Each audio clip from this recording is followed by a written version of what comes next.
Hello, good morning everyone. कैसे हैं आप लोग? उम्मीद करते हैं आप लोग अच्छे होंगे। आज हम लोग एक नए वीडियो के साथ मिलेंगे जिसका नाम है एटॉमिक स्ट्रक्चर, यानी कि परमाणु संरचना। ये जो वीडियो बनाया जा रहा है परमाणु स्ट्रक्चर, ये जो वीडियो आपके पास जाएगा ये जनरल कंपटीशन स्टूडेंट के लिए कहा जाता है कि बहुत इंपॉर्टेंट चैप्टर ये है, क्योंकि इससे बहुत ज़्यादा क्वेश्चन आपका पूछे जाते हैं। और इस चैप्टर में बात यह है कि यहाँ से एसएससी, रेलवे या तो फिर आर्मी, डिफेंस वगैरह में ये सब क्वेश्चन जनरल कंपटीशन के लिए साइंस जहाँ से पूछता है, वहाँ से केमिस्ट्री जहाँ से पूछे जाते हैं, ये इंपॉर्टेंट होता है एटॉमिक स्ट्रक्चर यानी परमाणु संरचना। तो इस चैप्टर को हम लोग गौर से पढ़ेंगे। इसमें जो बेसिकली जो टर्म पूछे जाते हैं उसी पे हम लोग बात करेंगे, ना कि कुछ विशेष फालतू पे। ऐसे तो एटॉमिक स्ट्रक्चर बहुत बड़ा चैप्टर है, 11 क्लास में पढ़ना है, लेकिन जो पॉइंट पूछे जाते हैं उसी पॉइंट से रिलेटेड हम लोग यहाँ पे स्टडी करने वाले हैं। तो सबसे पहले आज हम लोग डायग्राम देखेंगे और डायग्राम के बाद इसका थ्योरी लिखवाएंगे। तो जो भी डायग्राम अभी समझना है समझ लेते हैं और उसके बाद हम लोग इसका थ्योरी पे काम करेंगे। तो थ्योरी बहुत ही इसका नॉर्मल है, कोई ज़्यादा इसका बड़ा थ्योरी है नहीं, जो कि क्वेश्चन आपका पूछता है बहुत, तो 1 नंबर का क्वेश्चन, 2 नंबर का क्वेश्चन हर एग्जाम में पूछते हैं। तो सबसे पहले समझते हैं।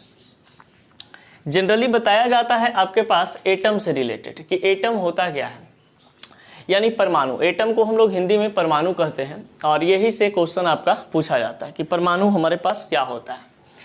तो जनरली हम लोग जानते हैं कि परमाणु जो हमारे पास हैं, यहाँ पे बताया जाता है कि परमाणु एक प्रकार का, यहाँ पे कंसेप्ट मेथड के अनुसार बताते हैं कि A4 एटम होते हैं, ठीक है। तो A4 एटम और A4 अलोन भी होता है, यानी कि वैसा तत्व या तत्व की छोटी इकाई, वैसा तत्व या तत्व की छोटी इकाई जो अकेला होता है उसे हम क्या कहते हैं? परमाणु कहते हैं, यानी कि एटम कहते हैं। जैसे कि आप लोग देखे होंगे कि हमारे पास टोटल एलिमेंट की संख्या की अगर बात करते हैं तो कुल एलिमेंट की संख्या यानी कि कुल तत्व की संख्या जो है 118 है। यानी कि हाइड्रोजन, हीलियम, लिथियम से लेकर के आगे की ओर बढ़ते हम लोग जाते हैं तो 118 तक हमारे पास परमाणु संख्या मिलते हैं। तो जनरली यहाँ पर बताया जाता है कि परमाणु संख्या जो हमारे पास हैं ये परमाणु के रूप में ज्ञात होते हैं। अब यहाँ पे कहा जाता है कि वैसा तत्व जो अकेला होता है उस तत्व को हम क्या कहते हैं? परमाणु कहते हैं। यानी कि वैसा कोई तत्व जो अकेला हो, जैसे देखिए हाइड्रोजन, इसकी संख्या 1 है, हीलियम इसकी संख्या 1 है, लिथियम इसकी संख्या 1 है, सोडियम इसकी संख्या 1 है। यानी वैसा कोई तत्व जो अकेला होता है उसे हम क्या कहते हैं? परमाणु कहते हैं। जनरली यहाँ पे पूछता है कि परमाणु जो हमारे पास होते हैं ये परमाणु का संरचना कैसा होता है, परमाणु का स्ट्रक्चर कैसा होता है? तो परमाणु का स्ट्रक्चर स्फेरिकल होते हैं, यानी कि गोलाकार होता है। फिर बताया जाता है कि इलेक्ट्रोस्कोप के माध्यम से यदि आप परमाणु को देखते हैं, परमाणु इतना सूक्ष्म कण होते हैं जिसके बारे में बताया जाता है कि परमाणु इतना सूक्ष्म कण होता है जिसे हम इलेक्ट्रोस्कोप से अगर देखें, इलेक्ट्रोस्कोप से देखने के बाद इसका जो आकार है 10,000 गुना बड़ा दिखाई देता है। और 10,000 गुना जब बड़ा दिखाई देगा यानी कि इसमें पता चलेगा, जैसे ही मान लीजिए एक छोटा सा एटम है, इसको हम इलेक्ट्रोस्कोप से देखेंगे तो इसका आकार बहुत बड़ा दिखाई देगा। अब ये बड़ा आकार में आपका 3 चीज होता है, एक होता है इलेक्ट्रॉन और एक होता है प्रोटॉन और न्यूट्रॉन। तो जरा सा समझिएगा कि यहाँ पर इलेक्ट्रॉन, प्रोटॉन और न्यूट्रॉन की बात करता है तो किसी भी एटम को बनाने के लिए 3 चीज की आवश्यकता पड़ती है, इलेक्ट्रॉन, प्रोटॉन और न्यूट्रॉन। अब यहाँ पर इलेक्ट्रॉन, प्रोटॉन और न्यूट्रॉन की अगर हम बात करते हैं तो यहाँ पे साफ साफ बोल सकते हैं कि atom made up of 3 part fundamental particle, यानी कि परमाणु 3 मौलिक कण से मिलकर के बने होते हैं, इलेक्ट्रॉन, प्रोटॉन और न्यूट्रॉन। जनरली यहाँ पे बात बताया जाता है कि इलेक्ट्रॉन जो होते हैं ये परमाणु के बाहरी कक्षा में उपस्थित होता है और इलेक्ट्रॉन को ई नेगेटिव से सूचित करते हैं। और इसका खोज जे थॉमसन ने ये 1897 ईस्वी में किया था। और यहाँ पर कहा जाता है कि परमाणु के अंदर यानी परमाणु के बीचों बीच में परमाणु का आकार गोलाकार होता है। परमाणु के अंदर एक यहाँ पे न्यूक्लियस पाए जाते हैं, यानी नाभिक पाए जाते हैं। और ये नाभिक के अंदर में प्रोटॉन प्लस न्यूट्रॉन होते हैं, प्रोटॉन प्लस न्यूट्रॉन होते हैं। अब ये प्रोटॉन और न्यूट्रॉन जो है ये दोनों आपस में मिल करके एक नाभिक का निर्माण करता है, और यही नाभिक का खोज रदरफोर्ड नामक वैज्ञानिक ने किया था। तो आप यहाँ से ये भी क्वेश्चन पूछ सकते हैं या आप बता सकते हैं कि नाभिक का खोज किस वैज्ञानिक ने किया था। तो नाभिक का खोज रदरफोर्ड नामक वैज्ञानिक ने किए थे। अब कहा जाता है कि नाभिक में कौन कौन सी फंडामेंटल पार्टिकल यानी मौलिक कण उपस्थित होते हैं।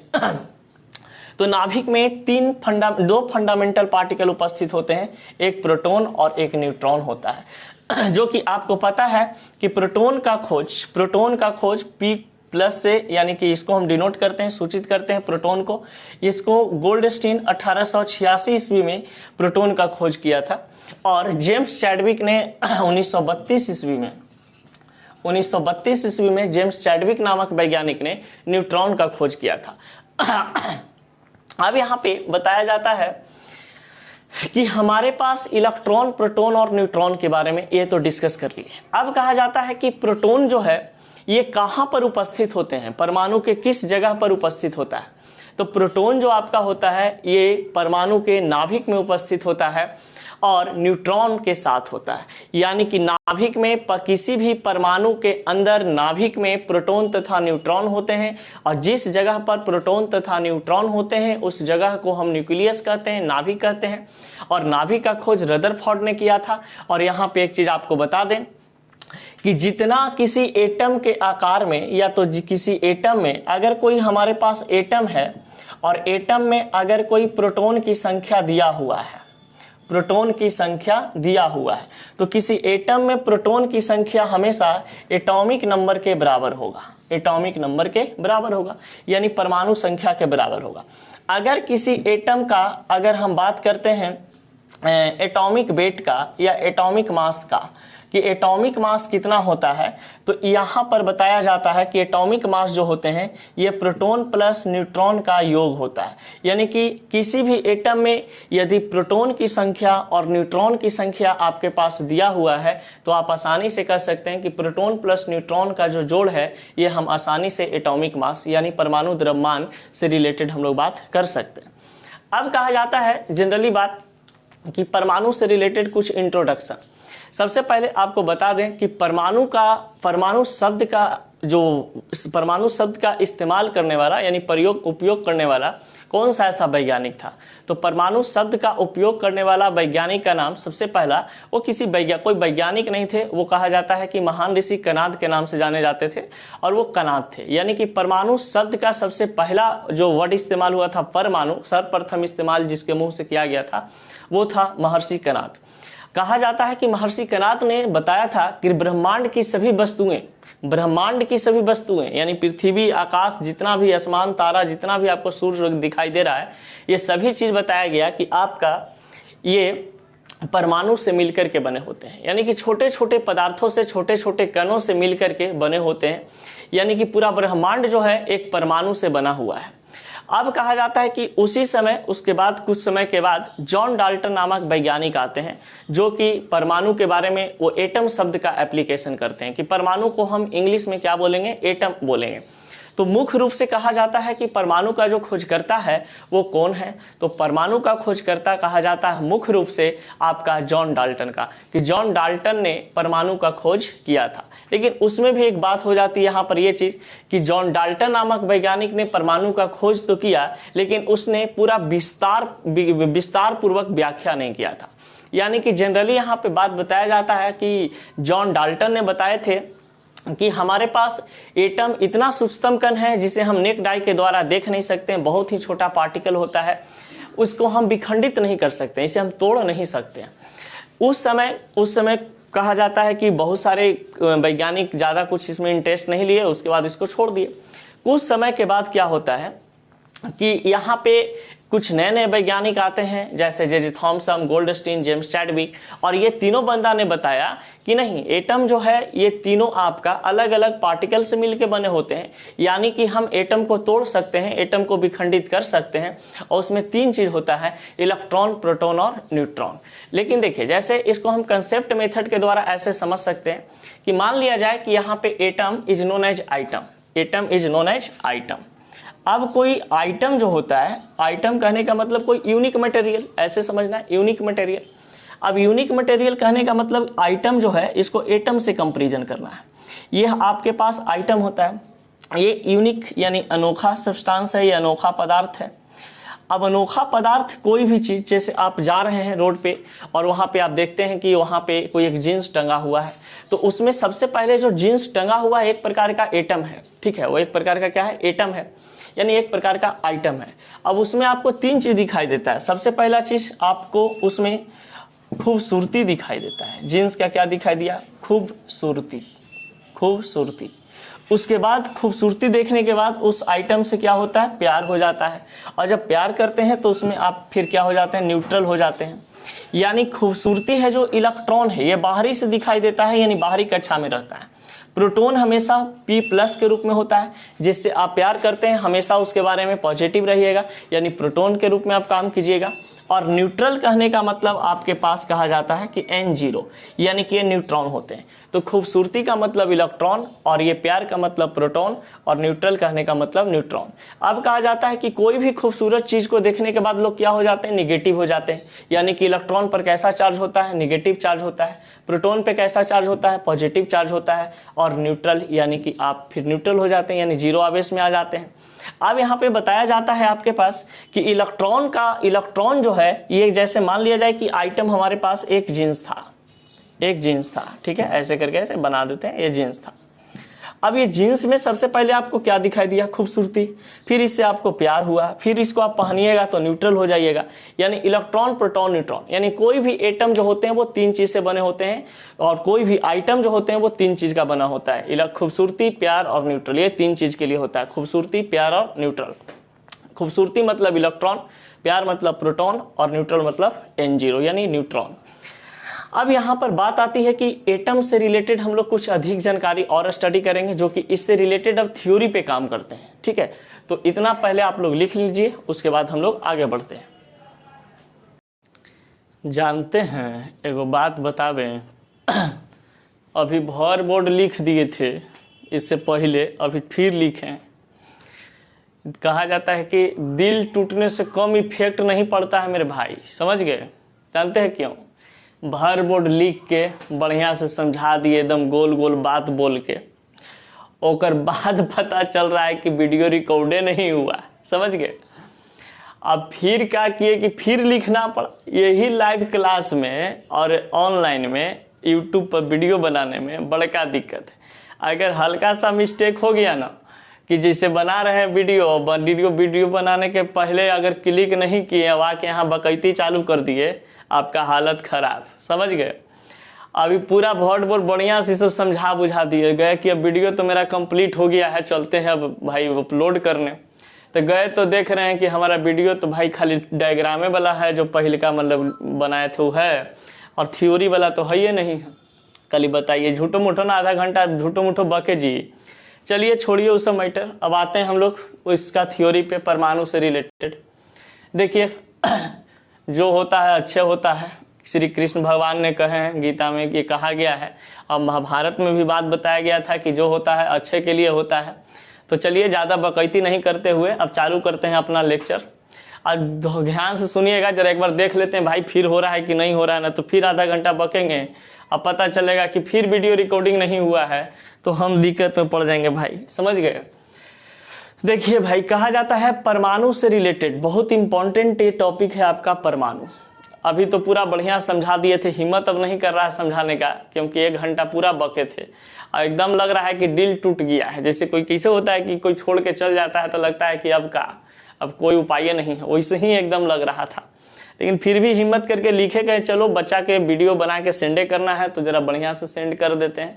मेहनत हमारा लगेगा, सब्सक्राइब करना, शेयर करना बच्चों के काम है। अगर अच्छा लगे तो कीजिएगा, ना अच्छा लगे तो कोई दिक्कत नहीं, पढ़ करके छोड़ दीजिएगा। ज़्यादा हम फेर में ये सब के नहीं रहते हैं, ठीक ना, शेयर लाइक कमेंट के फेर में। बस हम फेर में रहते हैं कि बच्चा जो हमारा है ना वो पढ़े लिखे खाली, समझ गए।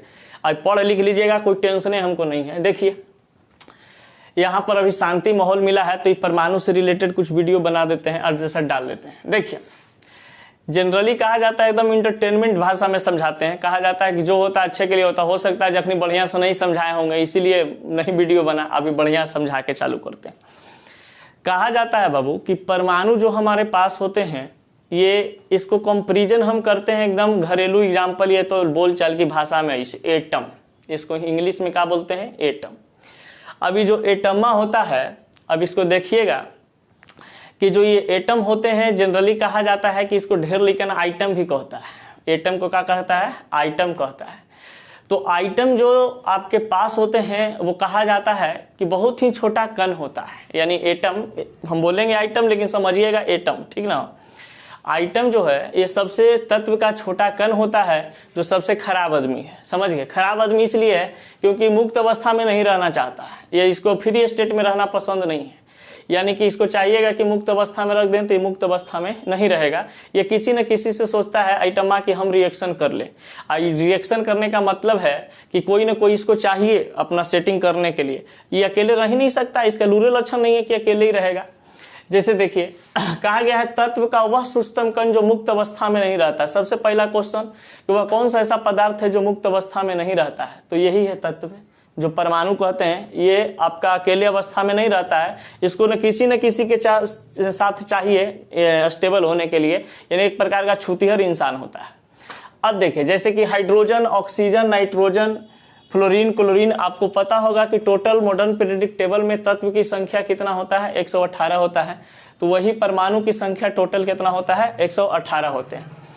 जनरली वे में बच्चों को समझाने के लिए ऐसे हम बोल देते हैं कि तत्वों की संख्या जितना 118 है उतना ही परमाणु की संख्या, क्योंकि alone element is known as atom, यानी कि अकेला जो कोई तत्व होता है उसे हम परमाणु कहते हैं। रोड पर आप जा रहे हैं और आपको कोई ऐसा प्राणी दिखाई दे जो एकदम सिंगल पीस है, ठीक ना, एकदम लड़की हो या लड़का अकेले एकदम चुपचाप जा रहा है, उसको आप बोल सकते हैं it is called atom, it is called atom, यानी इट इज कॉल्ड आइटम बोल सकते हैं, कोई दिक्कत नहीं होगा। क्योंकि वैसा इंसान जो रोड पर अकेले जा रहा है, इसका मतलब साफ साफ है कि वो बंदा के जिंदगी में कोई नहीं है, वो बेचारा बिंदास बिना कान में मोबाइल लगे ले जा रहा है। इसका मतलब है कि वो बॉन्डिंग की क्रिया किसी से कर सकता है, यानी कि वो मुक्त अवस्था में नहीं है, समझ गए। अब देखिए, अब कहा जाता है कि परमाणु जो है ये आपके पास मुख्य रूप से खोजकर्ता, यानी परमाणु का खोजकर्ता के रूप में कहा जाता है जॉन डाल्टन को, यानी कि परमाणु को खोज करने वाला वैज्ञानिक जॉन डाल्टन थे। लेकिन सबसे पहले भारतीय जो था महर्षि कणाद, ये बहुत बुद्धिमान व्यक्ति थे। और कहा जाता है कि महर्षि कणाद ने सर्वप्रथम बता दिया था कि ब्रह्मांड के सभी जो पदार्थ बने हैं वो छोटे छोटे पार्टिकल से मिलकर के बने हैं, यानी कि हमारा छोटे छोटे परमाणु से मिलकर के बने हुए हैं। ब्रह्मांड के कोई भी बात करें, तारा आपका हो, फिर आसमान हो, स्काई हो, चाहे तो पृथ्वी हो, चाहे तो आपका खगोलीय पिंड हो, चाहे सूरज हो, चंद्रमा हो, मून हो, मंगल ग्रह हो, कोई ग्रह की बात करें, सभी ग्रह जो है ये परमाणु से मिलकर के बने हुए। ये बात बता दिए थे कौन, महर्षि कणाद। ये बहुत ही वैज्ञानिक था, वैज्ञानिक नहीं बोल सकते, ऋषि मुनि थे, जबकि बड़ा ही मतलब लाजवाब थे, एकदम बड़का अच्छा इंसान थे। लेकिन ये जो देखिए कहा जाता है कि भारतीय कोई चीज में इंटरेस्ट लेता है, हल्का सा लेता है, उसके बाद छोड़ देता है, कहता है बैक देखा जाएगा होगा तो। लेकिन अभी ब्रिटिश वैज्ञानिक जॉन डाल्टन आ गया। जॉन डाल्टनमा जो था बहुत ही तेज आदमी था। एक महर्षि कणाद जो बात बताए थे उससे इसको कुछ जैसा वहां से रिस्क मिला, और ये जॉन डाल्टन कहा कि परमाणु ऐसा कण है जो अकेले रहता है और वो सूक्ष्म कण होता है, यानी इतना छोटा कण है कि जिसे हम तोड़ नहीं सकते हैं, जिसको विखंडित नहीं कर सकते हैं। तो फिर वो लास्ट में मतलब इसका जो कथन था ये गलत साबित हो जाता है, क्योंकि परमाणु एक ऐसा कण है जो सबसे छोटा तो होता है लेकिन इतना भी छोटा नहीं होता कि उसे हम तोड़ नहीं सकते हैं, समझ गए। तो ये परमाणु का कहना गलत था, सॉरी जॉन डाल्टन का कहना क्या चीज था, गलत था। अब देखिए कहा जाता है कि परमाणु का आकार जो है गोलाकार होता है, परमाणु का आकार गोलाकार होता है। इसे देख परमाणु को गोलाकार कैसे देखते हैं भाई, तो परमाणु को गोलाकार देखने के लिए इलेक्ट्रोस्कोप एक डिवाइस का यूज किया जाता है, जो कि इलेक्ट्रोस्कोप से देखिएगा तो इस परमाणु का आकार आपको 10,000 गुना बड़ा दिखाई देगा। और 10,000 गुना जब बड़ा दिखाई देता है तो मान लीजिए कि इतनी सी जो चीज होगा, छोटा सा पार्टिकल, ये इतना बड़का को दिखाई देगा। इसका मतलब है कि इसमें इलेक्ट्रॉनमा, प्रोटोनमा, न्यूट्रॉनमा सब हमको दिखाई देगा आराम से, कोई दिक्कत की बात इसमें नहीं होगा। अब देखिए कुछ दिन बीतता है, समय बीतता गया। समय बीतने के बाद पता चलता है कि परमाणु जो होते हैं वो 3 मौलिक कण से मिलकर बने होते हैं। परमाणु कितने मौलिक कण से? 3 मौलिक कण से मिलकर बने होते हैं। तो 3 मौलिक कण कौन कौन होता है भाई? तो देखिए, कोई भी एक सब्सटेंस आप एटम लीजिए यानी आइटम लीजिए, उस आइटम में 3 चीज होता है। Atom is known as item. Item में 3 चीज होते हैं।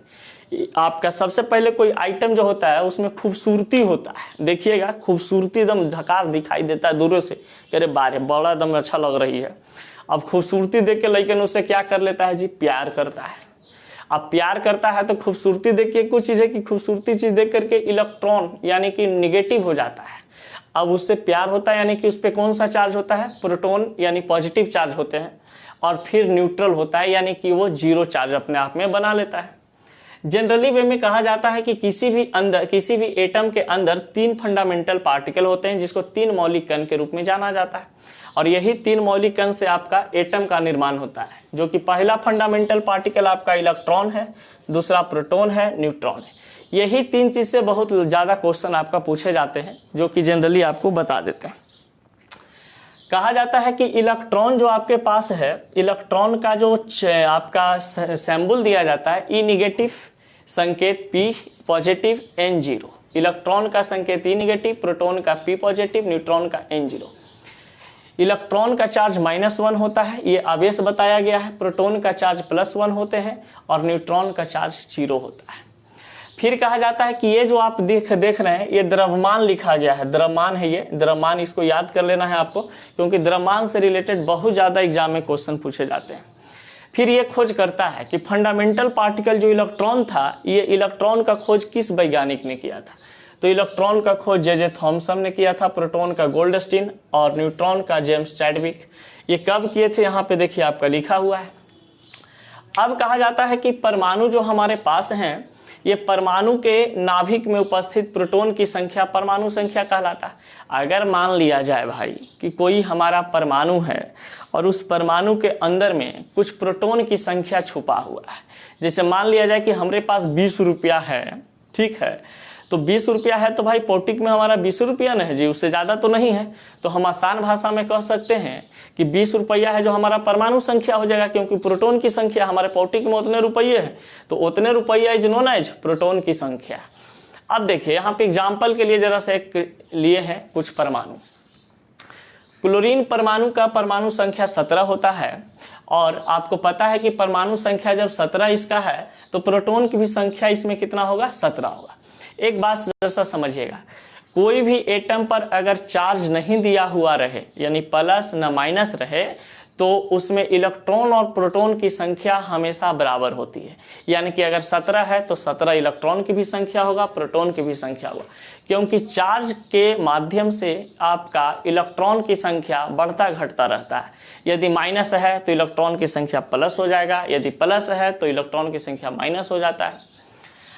अब कहा जाता है कि परमाणु के नाभिक में उपस्थित प्रोटॉन की संख्या परमाणु संख्या कहलाता है।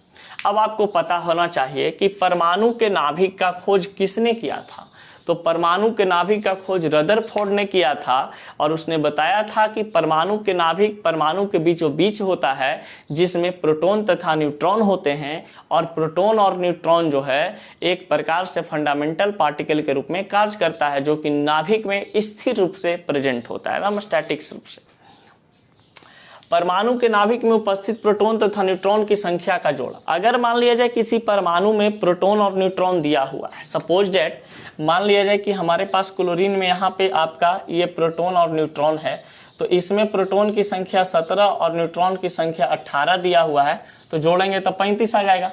अब ये क्लोरीन का परमाणु भार 35, परमाणु संख्या 17, यानी कहने का मतलब कि ई वाला प्रोटॉन था, ई वाला क्या चीज था? न्यूट्रॉन था। तो प्रोटॉन की संख्या 17 और न्यूट्रॉन की संख्या दोनों को जोड़ेंगे तो 35 आ जाएगा। तो यही चीज होता है परमाणु द्रव्यमान। तो परमाणु द्रव्यमान परमाणु संख्या और न्यूट्रॉन की संख्या के जोड़ करके बनाए जाते हैं। अब देखिए यहाँ पर एक चीज आता है, एक मोल। ये बहुते बार क्वेश्चन कहीं कहीं पूछता है कि अवोगाड्रो संख्या क्या होता है। तो अवोगाड्रो संख्या देखिए, अवोगाड्रो संख्या एक मोल बराबर 6.022 × 10 के पावर 23 परमाणु होते हैं। सबसे पहले बता दें कि मोल जो है एक प्रकार का एसआई मात्रक होता है पदार्थों का ढेर का। तो पदार्थों का ढेर का एसआई मात्रक मोल होते हैं, और ये मोल का जो खोज किया था ये अवोगाड्रो नामक वैज्ञानिक ने किया था। और कहा जाता है कि अवोगाड्रो नामक वैज्ञानिक ने बताया कि एक मोल में 6.022 × 10⁻23 परमाणु होते हैं। अब यहाँ पर आता है जरा सा समस्थानिक। ये समस्थानिक, समभारिक और समन्यूट्रॉनिक्स, ये तीनों एक प्रकार का घटना होता है। घटना दुर्घटना में अंतर जानते हैं क्या होता है?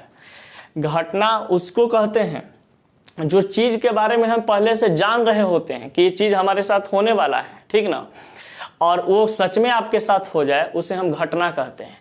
और दुर्घटना उस चीज के बारे में हम नहीं जान रहे हैं कि ये चीज हमारे साथ होगा और आपके साथ सडनली वो हो जाए, उसे दुर्घटना कहते हैं।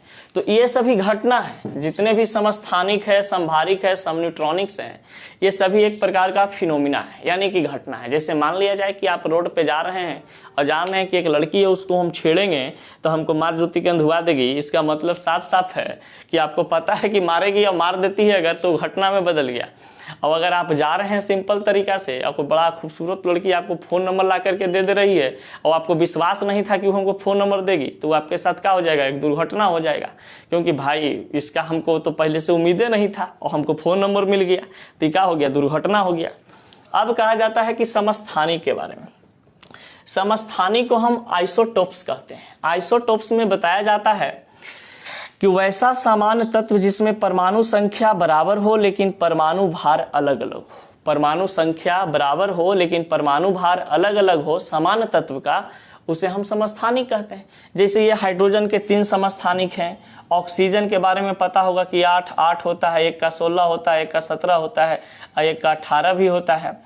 जैसे आपको पता होगा कि यूरेनियम के बारे में बात करते हैं तो यूरेनियम का 32 होता है, इसका 235 भी हम लोग जानते हैं, यूरेनियम 237 जानते हैं और यूरेनियम 238 भी जानते हैं। तो ये सभी जो चीज़ हमारे पास है ये सब समस्थानिक से रिलेटेड बात है। आपको कार्बन के भी समस्थानिक के बारे में पता होगा कि कार्बन का 6 होता है, इसका 12 होता है, इसको 14 होता है। Carbon 12, carbon 14। कार्बन 14 जो है आइसोटोप्स कहा जाता है आपका, कि इसका उपयोग हम लोग जीवाश्म के बारे में, यानी कि जो बहुत जैसे कि मुर्दा जो गड़ा होता है बहुत दिन से, उसका लाश के बारे में पता करना होता है कि कितना दिन का ये लाश है या कितना दिन का ये बिल्डिंग है। कई जैसे पता चलता है कि 1000 साल पुराना, जैसे मान लिया जाए कि बहुत पहले की बात है कि मान लिया जाए जहांगीर के लाश मिल जाए जमीन के अंदर, तो कैसे पता करेंगे कि जहांगीर के लाश इतना पुराना था?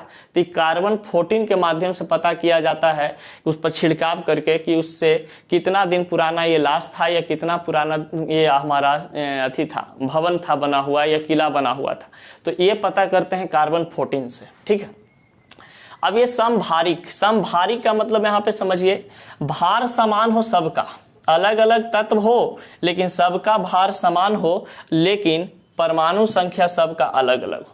तो वैसा हमारे पास घटना जिसमें समान तत्व नहीं हो, भिन्न तत्व हो, परमाणु संख्या भी भिन्न हो लेकिन समान भार हो, उसे समभारिक कहते हैं। न्यूट्रॉनिक, सम न्यूट्रॉनिक्स कहने का मतलब कि वैसा हमारे पास एलिमेंट या वैसा पदार्थ जिसमें न्यूट्रॉन की संख्या क्या होता है बाबू? आपका बराबर होता है, उसे हम क्या कहते हैं? सम न्यूट्रॉनिक्स कहते हैं। इसमें देखिए न्यूट्रॉन की संख्या निकालने के लिए आपको पता होगा कि अगर न्यूट्रॉन की संख्या निकालेंगे तो परमाणु भार 3 है और परमाणु संख्या 1 है, घटा देंगे तो क्या निकल गया जी? 2 न्यूट्रॉन की संख्या हाइड्रोजन में होता है। अब मान लिया जाए कि यहाँ पर आपके पास N0, ये 3 समस्थानिक के रूप में आया है, H3 है जो समस्थानिक के रूप में आया, इसे तो 1 होता है। इसका अगर न्यूट्रॉन की बात करेंगे तो H1 वाला में तो 0 आएगा, ठीक है, लेकिन ये H3E वाला लिया गया है, समस्थानिक वाला लिया गया है यहाँ पे पार्ट। अब He+ है, इसमें 4 - 2 करेंगे तो 2 आ जाएगा, यानी न्यूट्रॉन की संख्या दोनों में क्या है? बराबर है। अगर न्यूट्रॉन की संख्या दोनों में, दोनों तत्व में बराबर आ जाता है तो उसे हम कहते हैं सम न्यूट्रॉनिक्स। तो यहाँ पर एटम से रिलेटेड आपका जो बात था, ये पूरा बात आपको हम बता दिए, जो क्वेश्चन आपका बोर्ड में नहीं बल्कि कॉम्पिटिटिव एग्जाम में पूछते हैं वो चीज़। अब यहाँ से आपका एक होता है मॉलिक्यूल। ये मॉलिक्यूल वो भी बड़ा बढ़िया से समझाए थे भाई उस टाइम, लेकिन क्या करें अब फिर से समझाना पड़ेगा। चलो कोई बात नहीं है, देख लेते हैं। सबसे पहले आप लोग इसको स्क्रीनशॉट ले लो, वीडियो बन रहा है कि नहीं हमारे फिरो, इन्हें कि फिरो से बताना पड़े। चलिए तो अब इसको जरा सा देखिए यहाँ पर अणु से रिलेटेड बात करते हैं। एटम से रिलेटेड तो हम लोग बात कर लिए थे, अब अणु से रिलेटेड। अणु क्या होता है? मॉलिक्यूल। जैसे कि आपको पता होना चाहिए कि मॉलिक्यूल यानी अणु, इसको हम हिंदी में अणु कहते हैं। अणु कहने का मतलब होता है जब परमाणु आपस में मिलते हैं, जब दो या दो से अधिक परमाणु आपस में मिलते हैं तो वहाँ पे एक अणु का निर्माण होता है। यानी कि अगर हम बात करते हैं यहाँ पे जनरली मॉलिक्यूल से रिलेटेड, तो यहाँ पर कोई एक परमाणु ए है, एक परमाणु ए है, समान गुण वाला परमाणु होना चाहिए, ये इक्वल प्रॉपर्टीज वाले हैं यानी समान गुण वाले, तो ये A2 का निर्माण करेगा। ये A2 जो बना हमारे पास ये मॉलिक्यूल कहला जाएंगे। जैसे देखो हाइड्रोजन प्लस हाइड्रोजन को इक्वल प्रॉपर्टी वाले को रखे हैं साथ में, तो ये क्या बनाएगा? H2। तो H2 में देखिए समान गुण वाले हैं ना, एक हाइड्रोजन, दोनों हाइड्रोजन आपस में मिल करके बने हैं।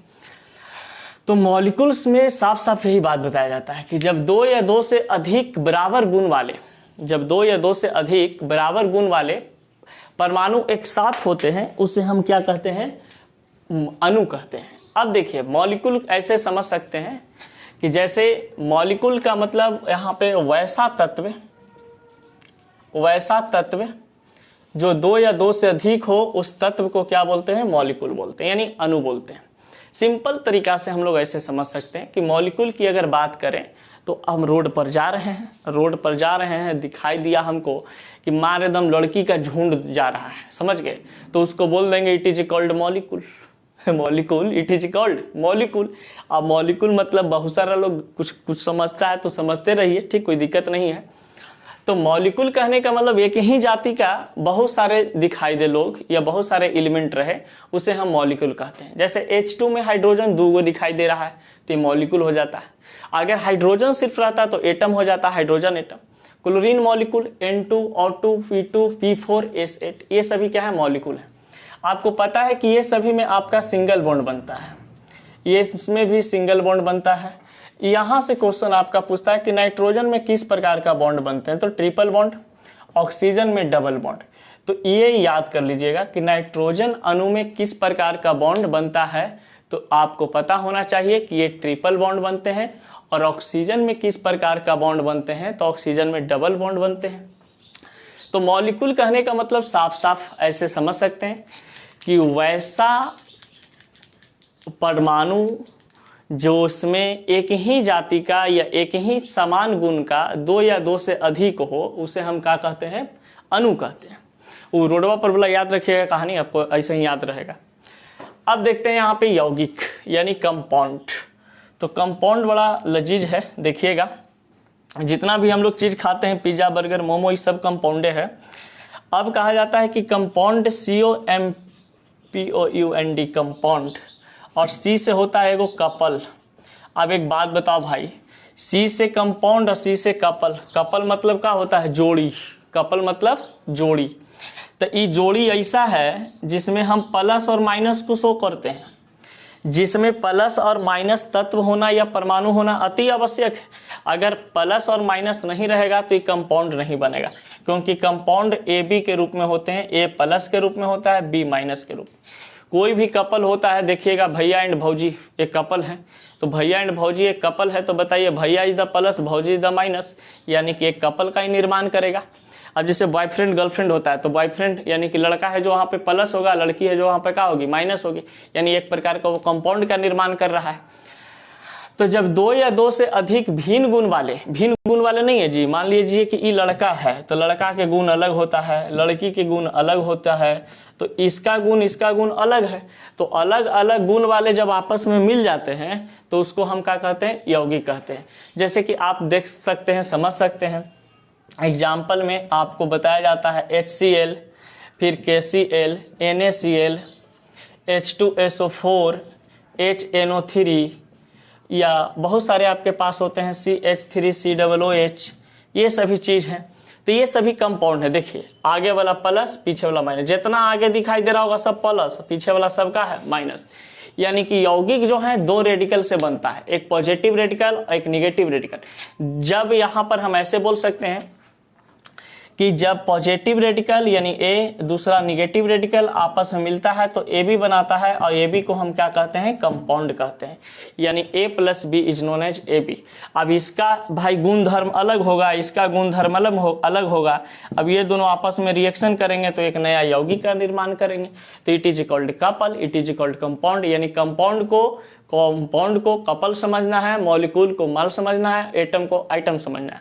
अब देखिए HCl को हम लोग हाइड्रोजन क्लोराइड कहते हैं, KCl को पोटेशियम क्लोराइड कहते हैं, सोडियम क्लोराइड NaCl जो आपका लिखा हुआ है ये सोडियम क्लोराइड होता है, H2SO4 सल्फ्यूरिक एसिड होते हैं, HNO3 नाइट्रिक एसिड होता है, CH3COOH आपके पास एसिटिक एसिड होते हैं। अब ये कहा जाता है कि ये जो H2SO4 है ये आपका तेजाब के रूप में जाना जाता है, ये आपके पास साधारण नमक के रूप में जाना जाता है, साधारण नमक के रूप में जानते हैं।